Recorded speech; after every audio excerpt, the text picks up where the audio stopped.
रूस जैसा विशाल और शक्तिशाली देश कैसे यूक्रेन से मात खा रहा है? आखिर क्या वजह है कि रूस के तोप यूक्रेन के आगे नहीं टिक पा रहे हैं?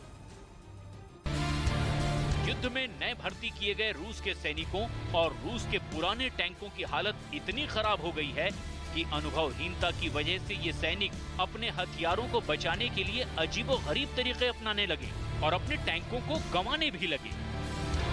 महायुद्ध में हालात इतने खराब होने लगे कि जीते गए टैंकों को लोग वॉर ट्रॉफी समझकर अपने घर ले जाने लगे हैं, जिसे यूक्रेन की सरकार ने खुद बढ़ावा दिया।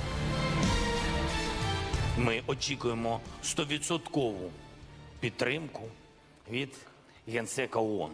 100%, тому що 100% правда на нашому боці і війна у нас.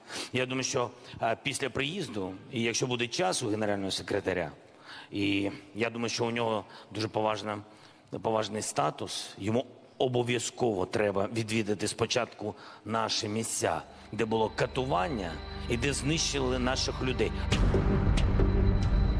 लंबे वक्त तक चले सुधारों के बाद भी रूसी सेना को यूक्रेन में वो सफलता नहीं मिल रही जिसकी उसे उम्मीद थी। जमीन पर सेना तकनीकी परेशानियों से जूझ रही है, उनके टैंक खराब हो रहे हैं और उनकी रणनीति को भी इंटरसेप्ट किया जा रहा है। दूसरी तरफ यूक्रेन के लिए रूसी टैंकों को ध्वस्त करना उनकी जरूरत बन गई और टैंकों पर जीत एक जिद बन गई है। रूस के टैंकों के इस तरह नाकामयाब होने की वजह इस वीडियो में भी छिपी है। वीडियो में नजर आ रहा ये है जेवलिन मिसाइल।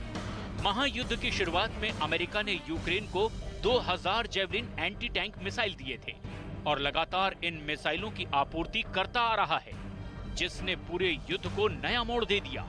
इस मिसाइल के हमलों ने रूसी सेना में हाहाकार मचा रखा है। यूक्रेन के लिए सिर्फ जेवलिन ही नहीं, next generation light anti tank weapon भी रूस के लिए काल बनी हुई है। यूक्रेन के लिए ये दोनों इस युद्ध का सबसे बड़ा टर्निंग पॉइंट बनी हुई है। अब समझिए ये मिसाइल काम कैसे करती है।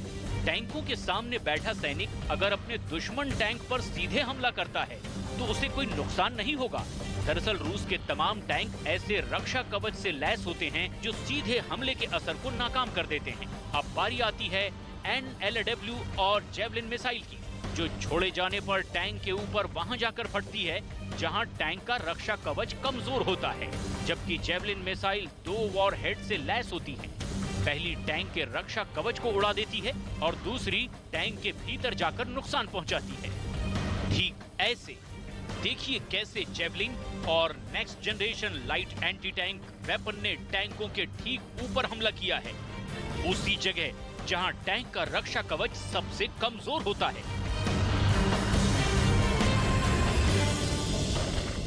Force can do tremendous work in terms of defending itself, and the Ukrainians demonstrate that each and every day. We've seen them again blunt the advance of a far superior force with respect to the Russians in terms of numbers and capability. By using the right types of techniques and the right weapon systems. The Javelin, the Stingers have proven to be very, very effective in this fight.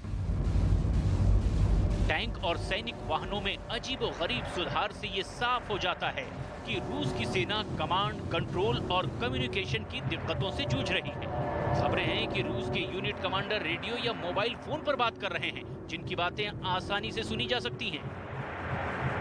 हालांकि इन सब के बावजूद जानकारों का मानना है कि रूस के पास बड़ी तादाद में हथियार हैं और उनके सैनिकों की संख्या भी ज्यादा है, जिससे आने वाले दिनों में ये महायुद्ध एक नए दौर में पहुंच जाएगा, जिससे यूक्रेन का भयानक नुकसान निश्चित है।